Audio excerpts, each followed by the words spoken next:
Pittsburgh. A disappointing end to an outstanding season is how head coach Mike Tomlin framed the 2017 season. The Steelers did everything they could to put themselves in position to win the Super Bowl. They went 6-0 in the AFC North. They were 13-3 overall and earned the No. 2 seed in the AFC playoffs, but one bad performance in a 45-42 loss to Jacksonville put a damper on an otherwise stellar season. Tomlin said the hope is the setback strengthens the team as it moves forward and tries to win a 7th Lombardi trophy. Steelers have to find a way to get the defense up to speed with the offense. The defense started strong, but that unit faltered in the second half of the season after the loss of linebacker Ryan Shazier, and the performance in the playoff game was preceded by some alarming trends in the second half of the season. The defense gave up an inordinate number of big plays, they were susceptible against good running teams, and they were undisciplined at times. All of those things were evident in the loss to the Jaguars. 2. The front office has to act quickly. Ben Roethlisberger will turn 36 in March,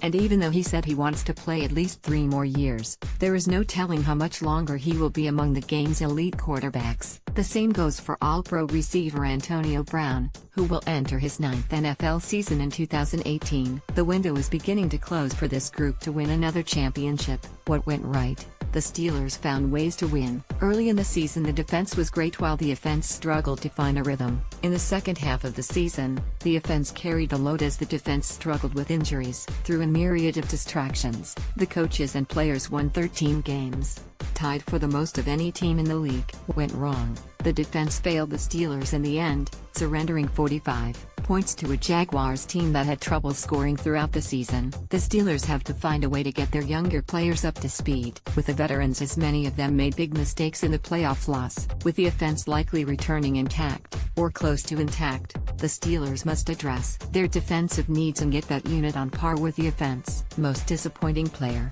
Bud Dupree, the No. 24 overall pick in the 2015 draft, was expected to develop into one of the top outside linebackers in the league in his 3rd season, but his pass rush skills remain unrefined and he's a liability in the running game. The Steelers have to decide by May if they want to pick up the 5th-year option on his rookie contract. Most surprising player, Juju Smith-Schuster led all rookies in receiving yards and emerged as the No. 2 receiver behind All-Pro Antonio Brown. Selected late in the 2nd round, Smith-Schuster is a versatile receiver who can play in the slot or outside. He was a big play machine for a Steelers offense that needed another playmaker in addition to Brown. Assistant coach on the rise, quarterbacks coach Randy Fitchner could be the new offensive coordinator should the Steelers part ways with Todd Haley, whose contract ran out at the end of the season. An original member of head coach Mike Tomlin's staff and the quarterbacks coach since 2010, Fitchner has a good rapport with Roethlisberger and can help him succeed in the final years of his